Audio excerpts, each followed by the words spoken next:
on their way. Each of these members are incredible public servants and fundamentally reformers.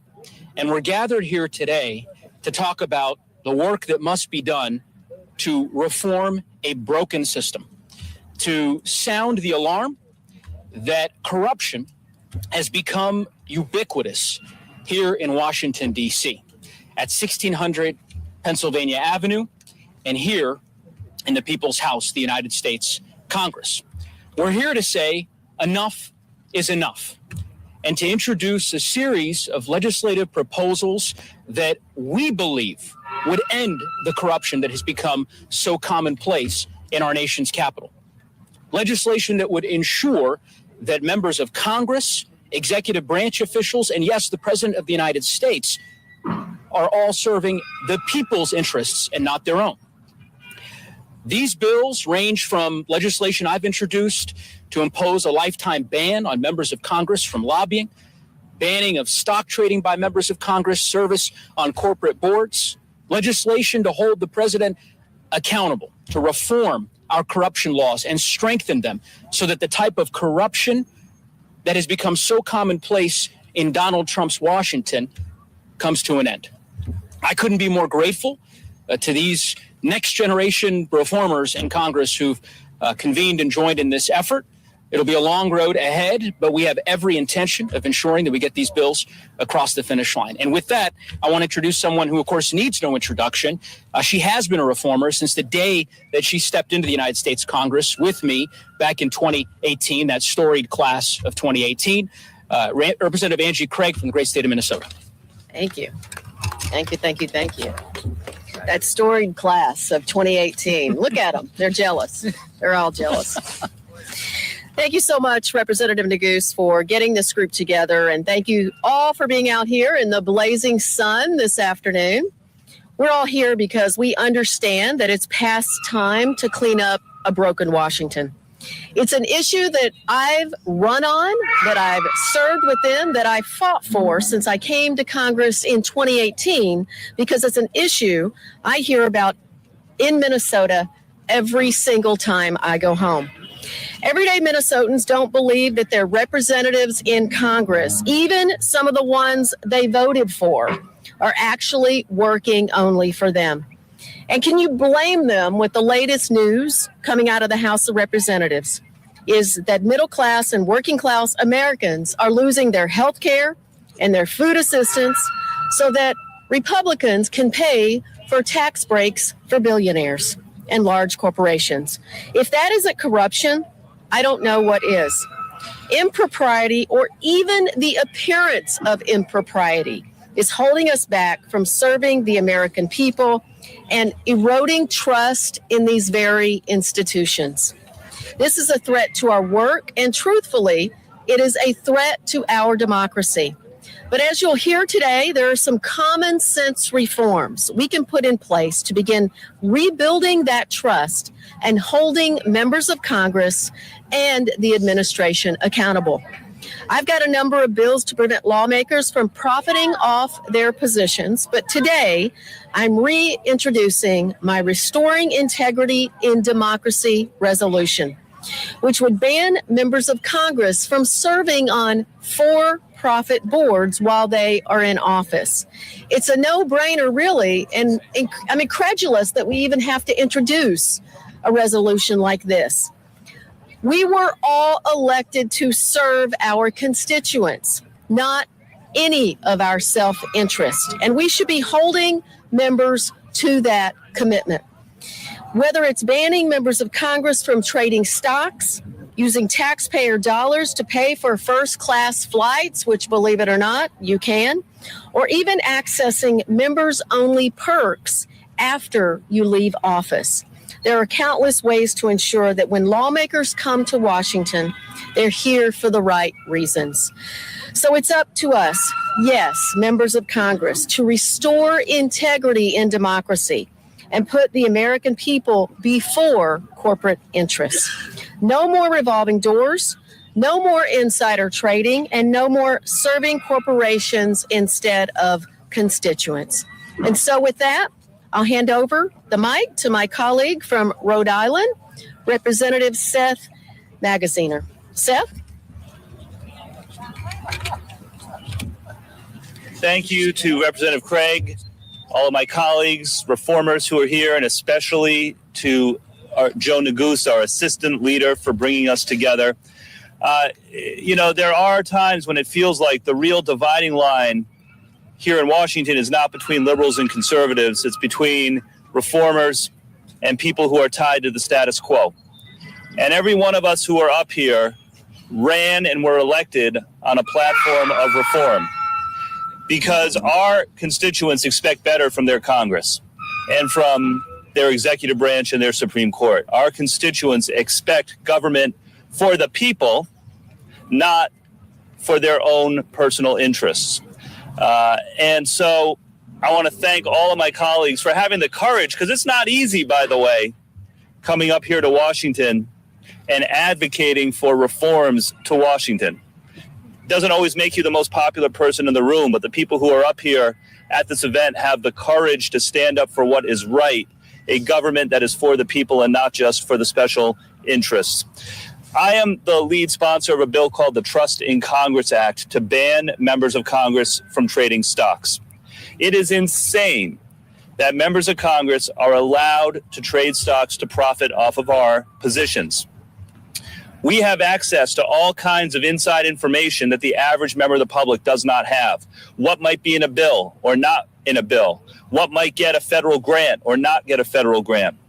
And it is fundamentally unfair for members of Congress to see that inside information and then be able to go and call their stockbroker and trade off of that information. Also, by the way, when we decide how to vote on bills, we should be doing it based on what we think is best for the American people, not what is best for our investment accounts. The Trust in Congress Act was originally introduced by a beloved colleague of ours, Abigail Spanberger. It is a bipartisan bill. We are up to 75 co-sponsors now, including, I believe, everybody who's up here. Let's get it done. I want to give great credit to our Democratic leader, Hakeem Jeffries, who last month became the first leader of either party in either chamber to come out for a member stock trading ban. Following his leadership, President Trump and Speaker Johnson also subsequently said that they would support it as well. So let's get it done. The onus right now is on Speaker Johnson. He controls the floor. If he does not bring this bipartisan common sense reform that, by the way, 90% of the American people support to the floor, then he owns that decision. But every one of us up here understand, and the American people understand, that members of Congress should not be trading stocks, should not be getting rich off of our position. This is about public service, not self-service. I want to thank once again all of my colleagues, particularly Joe, who has been a vocal advocate for this reform. Let's get it done. With that, I want to introduce someone else who is not afraid to speak truth to power, not afraid to shake things up here in Washington. My friend from Pennsylvania, Chris Deluzio. Thank my good friend from Rhode Island, Mr. Magaziner, and of course, Assistant Leader Neguse for convening us. It's a great group of colleagues who are reformers, who know that we've got to fight corruption no matter where we see it. No matter the party, no matter whether it's in the building behind us or on 1600 Pennsylvania Avenue. This End Corruption Now agenda, I think, shows exactly the way we want to take that fight to Congress and deliver for the American people. Where I'm from, like so many of the places these colleagues of mine are from, people believe in hard work. They believe in fair rules of the road. They think you have a shot at the American dream, and we know that corruption distorts that. It distorts what happens in Washington, and people smell the rot that exists here.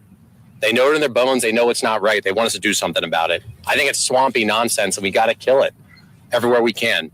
My bill that I'm leading on, the No Corporate Crooks Act, is simple. It's 2 pages long, not like their big, nasty tax scam bill. That's thousands.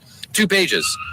It says pretty clearly, if you're a corporate executive who's been convicted of financial crimes, embezzlement, fraud, insider trading, you should be nowhere near the highest positions of public trust in the executive branch.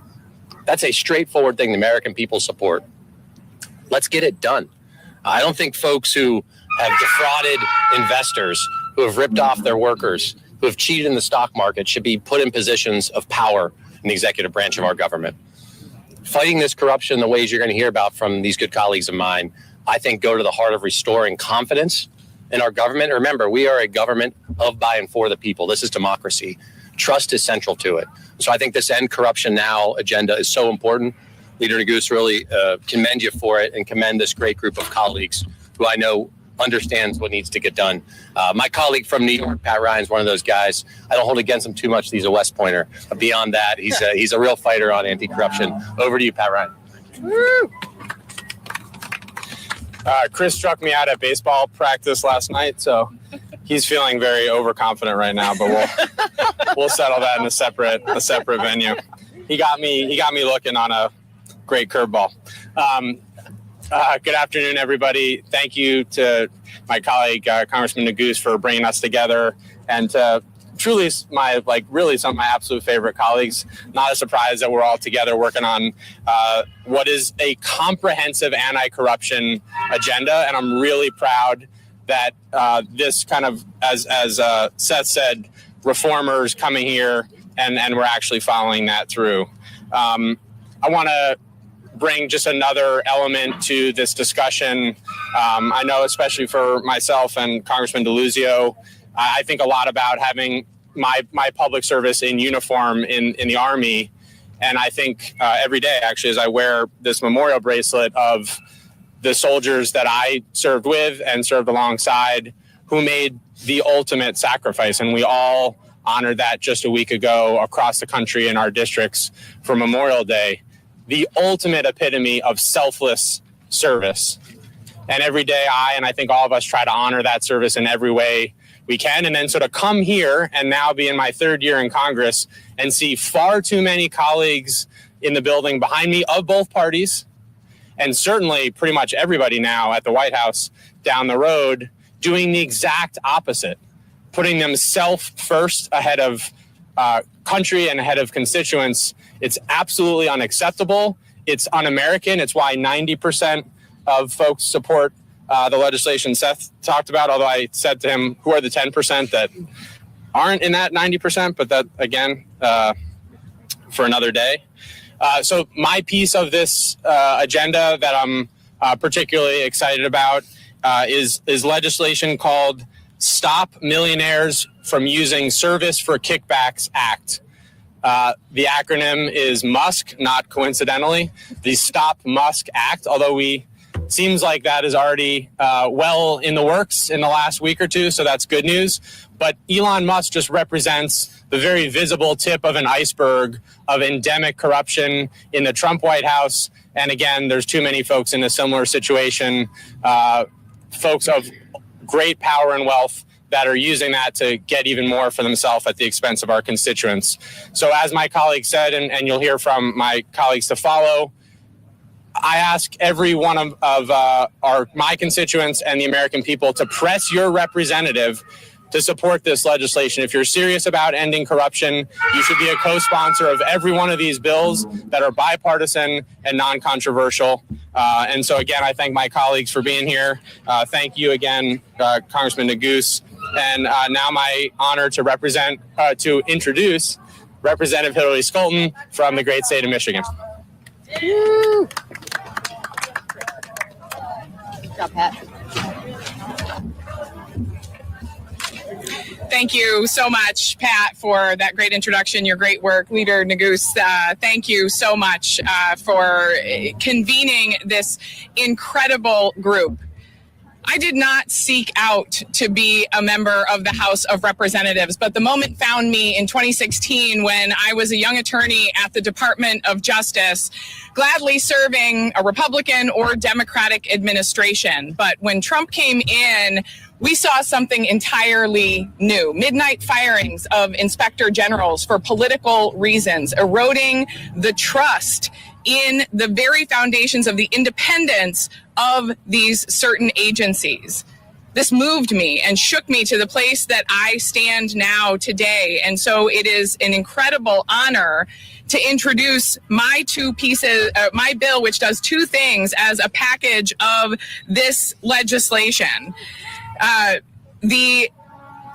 package of bills will address the integrity that is at the helm of inspector generals, the Integrity in Government Act, the IG Act, will bring real accountability to the White House, no matter who is in power. This bill does two simple but very powerful things. It protects inspectors general from political firings. You can only fire them for cause. And it places a permanent, independent watchdog inside the executive office of the president. It prioritizes the American people as the ultimate authority in our democracy. Trump has made clear that he is willing to sideline oversight and punish those who try to hold him accountable. Loyalty to him is alone the ultimate test of merit, not what is in the best interest of the country. In his first few months and without notifying Congress, he has fired not one, not two, not three, but 19 inspectors general. Many of those positions remain vacant to this day. By implementing an inspector general within the executive office of the president, we are making sure that even the most powerful office of the land is subject to real independent scrutiny, so that when grifters come, whether it is the president himself or his billionaire buddies, to make money off of a position of trust, we have real independent oversight.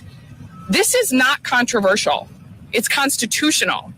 Oversight is not about left versus right. It's about public trust. And our democracy depends on transparency. The American people deserve nothing less. As my colleagues have said, let's get it done. It is my honor to turn the mic over to my incredible colleague from Ohio, Miss Amelia Sykes. Woo. Good afternoon, everyone. Thank you for being here and hanging out in the sun. I am the final speaker, but I'm confident that it has been worth your while listening to this incredible package of bills from this incredible group of members. And I want to say thank you to Assistant Democratic Leader Joe Neguse for assembling us and ensuring that we're doing what we can to make sure that people can trust their government again. I'm Congresswoman Amelia Sykes. I proudly represent Ohio's 13th Congressional District, and I am committed alongside with these fine men and women to weeding out corruption at the highest levels and restoring public trust in our government. One of the biggest problems with corruption is that it evolves. Winks and nods can turn into billion-dollar energy bills. Firm handshakes can mask extortion. And because the people pulling the levers of power are the most susceptible to corrupt influence, it is incumbent upon us as lawmakers to hold the line. That's why we are unveiling this package of bills, a legislative agenda to shore up that our government guardrails so that we can make sure public service is just that, serving the public, not enriching individuals. For as long as anyone can remember, some of the most powerful people in our government have been playing by a different set of rules, making sure that they were getting ahead and leaving everyone else behind. Meanwhile, some of the hardest working people in our country are not able to make it day by day. Our constituents deserve better, and we are here to deliver it for them. Today, I've introduced the Closing Bribery Loophole Act, which would fix a weakness in our federal bribery laws. You may recall in 2016, the United States Supreme Court overturned the corruption conviction of former Governor Bob McDonnell after he took more than $175,000 in lavish gifts, including Rolex watches, designer clothes, and private loans, as he promoted events at the governor's mansion. And the court ruled that those favors did not meet the very narrow definition of an official act under federal law. That decision blew a hole in anti-corruption safeguards and set precedent that made it easier for public officials to sell access, influence, and prestige without facing any consequences. The Closing Bribery Loophole Act would update the federal bribery statute to close the loophole and expand the definition of an official act to include those like the ones taken by Governor McDonnell, and to ensure that everyone understands what is an official act and what you can and cannot do under the bounds of the law. But as an Ohioan, I'm especially concerned about corruption. In 2021, the FBI ranked Ohio the #1 state for public corruption, a distinction that no state wants. And after the arrest and the conviction of the former Speaker of the House and the former leader of the Republican Party, we had a lot of work to do. Unfortunately, that work has not started in the State House of Ohio, but we are here in Congress to make sure that everyone across this country, including in my great state, can actually trust and believe in their government. So let me be clear. When we allow public officials to use their power for personal gain and shield them from accountability, it undermines democracy itself. And this bill and the broader End Corruption Now agenda is about restoring public trust and ensuring that no one is above the law. Not a governor, not a president, not a Speaker of the House. We are here to draw the line in the sand. The American people deserve a government that works for them, just them, not for those with the biggest wallets or the largest connections. So thank you, and let's get back to work. And I'm going to turn the program over back to Congressman Joe Neguse. Well, again, thank you to my colleagues. I couldn't have said it better than they did. Again, reformers, each one of them. None of these ideas should be controversial. Strengthening bribery laws, banning stock trading by members of Congress, lifetime lobbying bans, not allowing members of Congress to serve on for-profit corporate boards. None of these concepts would be controversial to the American people, notwithstanding they may be controversial to perhaps some of our colleagues. But we're going to continue to make the case, and we couldn't be more grateful for all of you being out here in the warm summer heat to hear us make the case. So with that, we're happy to take any questions. Thank you for joining us. Democrats have made focus on quality, cost of living, and trying to defeat this reconciliation bill, the core part of your messaging. So I'm curious, as you all take this message back to the distributors, your colleagues, how does this agenda fit in with this broader conversation that you all are having with the American people about the cost of living and defeating this particular reconciliation bill under consideration? Sure, I'm happy to give an opportunity to one of my colleagues. I'll have Representative Craig jump in here. I would just say they're deeply connected. Of course, our core message remains one and the same, which is defeating the terrible reconciliation bill that House Republicans, Senate Republicans, and President Trump are attempting to force onto the American people that would devastate health care and so much of the programs that Americans rely on each and every day. But this is not a mutually exclusive battle, right? The corruption that we've seen that's endemic in Washington and that the Trump administration has unleashed here in our nation's capital is something that I think the American people want to see us tackle. And that's what ultimately is the impetus for so much of the legislation we've introduced today. Representative Craig? I would just respond that one of the things that the American people voted for when they voted for Donald Trump was a promise that we would not accept the status quo. Now, that's what he promised. And what they're actually doing is burning the government to the ground. What we're presenting to you today, among other reforms that many of us support, is actually exactly the point. The American people want folks here in Washington to stand up because they are not satisfied with how Washington is working, because it is not working for them. So if we really want to take on the status quo, yes, we have to stop the conflicts of interest, and then we have to pivot immediately to the point of taking on big corporations that are actually jacking up the costs for the American people. These two things are so related, because if you're not here just to serve your constituents, then you're not willing to take on the companies that are hurting the people that you represent. And that's what's consistent across this group of members. Representative Sykes answer that as well, and then we'll jump to. Thank you. The thing I would say about that is corruption costs people money too. The example I shared with you in Ohio was a $60 million bribery scam that added money, a rider to electricity bills, where Ohioans paid hundreds of dollars extra every year to pay for the corruption that happened in our state. So members of our community are paying for this corruption one way or another, and Ohio is certainly an example of it. But we also can't forget about the fact that the reconciliation bill shifts the burden from hardworking Americans to the most wealthy and well-connected to get tax breaks so they can buy second and third yachts and go on month-long vacations. This is all happening at the expense of people who truly cannot afford it, and I would say did not vote for this by any sort of mandate, because they want a fair shake at life, but they don't get access to crypto coin meetings where they can have an audience with the president. They don't get that opportunity if they are the highest bidder.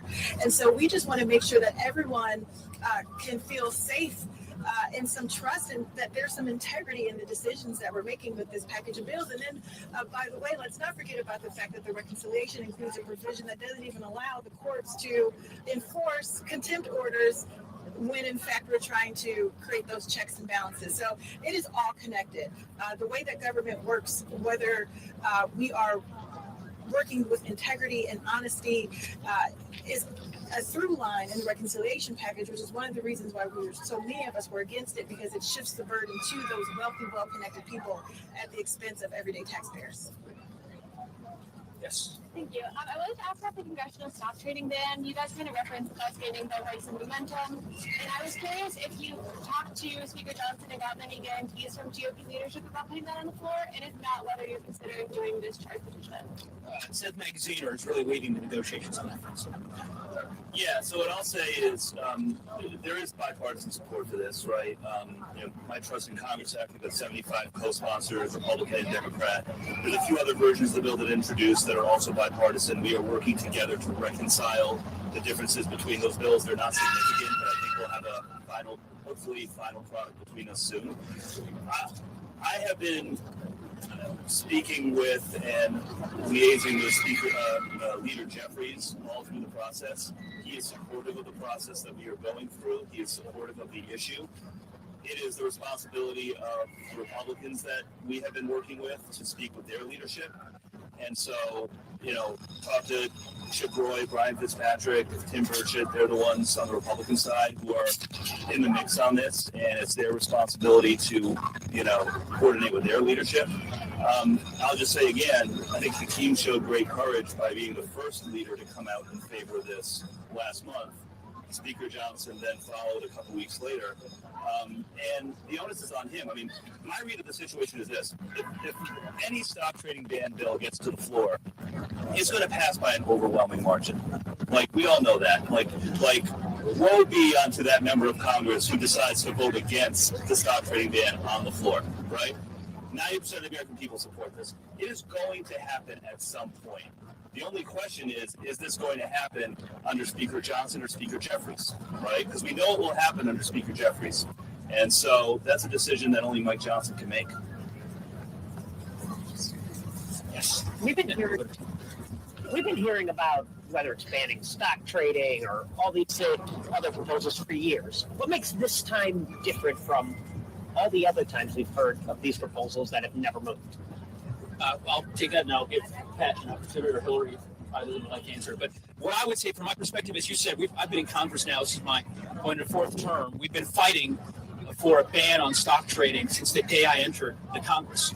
And Angie remembers that well. Her legislation to ban members from serving on for-profit corporate boards, again, has been pending for several years. And every year, momentum builds. I think there are two differences. One, as I said previously, corruption really has become so endemic here in Washington by virtue of President Trump's actions that I think the American people are now clamoring to such a degree for these reforms that I believe we'll be able to get them across the finish line. When you have, to the question was posed previously, this reckless reconciliation bill pending in the House that would harm working Americans, and simultaneously members of the Republican caucus trading stocks with respect to debates that are ongoing regarding that bill, those stories have become far more public, I think, and exposed to the American public than perhaps they have been in the past. And so that is one, right? The public approval for these measures has changed. And then secondly, I would just say, and it's a credit to the members who joined me today, you have a lot of young, new, next generation members of Congress, reformers, who are joining the House and arriving here in Washington with a reform-minded agenda, like Hillary and Chris and Pat, Seth, so many others. And I think that also is changing the nature of the debate here in Washington. I certainly have seen that just in my short time here over the course of the last 6 years.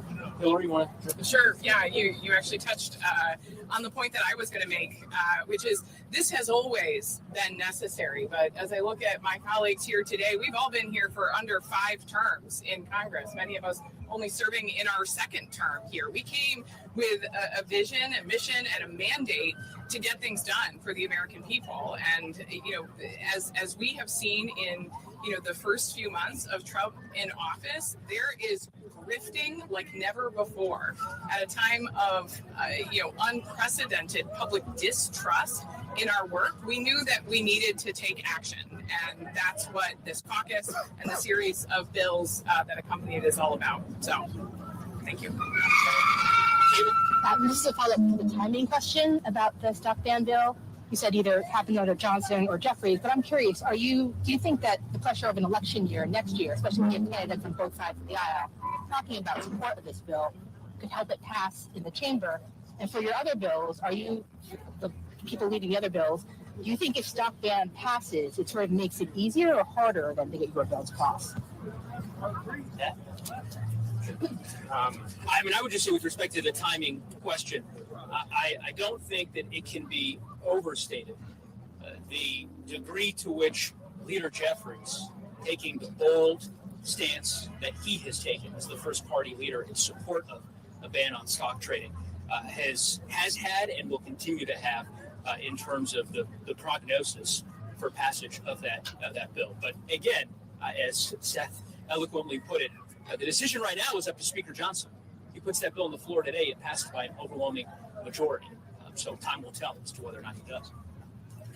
Yeah, just very quickly, I think part of why we, to Joe's credit, wanted to do this as a comprehensive package is the hope is let's use the momentum, particularly from stock trade bans, which I think has one of the most widely recognized and popular and understood issues to put this all together. So I think our hope would be that this and other legislation that a lot of us are on would go together. The other thing I just want to say on this, which speaks to the prior question as well, a lot of us here are in very tough districts, and I think all of us actually significantly overperformed the national sort of numbers and ran centering this issue, because this is not a partisan issue. It really is a nonpartisan American issue of competition and fairness and hard work. And so I do think the pressure of this 26 cycle in particular, hopefully maybe that will finally shame Johnson, who literally lives in the home of a lobbyist, I believe, to actually do the right thing here. On that note, thank you all. Again, speaking truth to power, which, as you can expect from our reformers here in Congress. Thanks so much for coming today. Our work continues, and we will not stop.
Think Michigan roads and bridges are in rough shape now? They will get worse when funding runs out. Tell Lansing our bad roads demand big solutions. Visit fixmistate.org. Paid for by the Michigan Infrastructure and Transportation Association. Ayúdanos a elegir con tu voto. Miss Universe Latina, donde la ganadora tendrá el orgullo de representar a la mujer latina de este país. Vota ya. Miss Universe Latina, lunes a viernes y domingos.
maravilloso.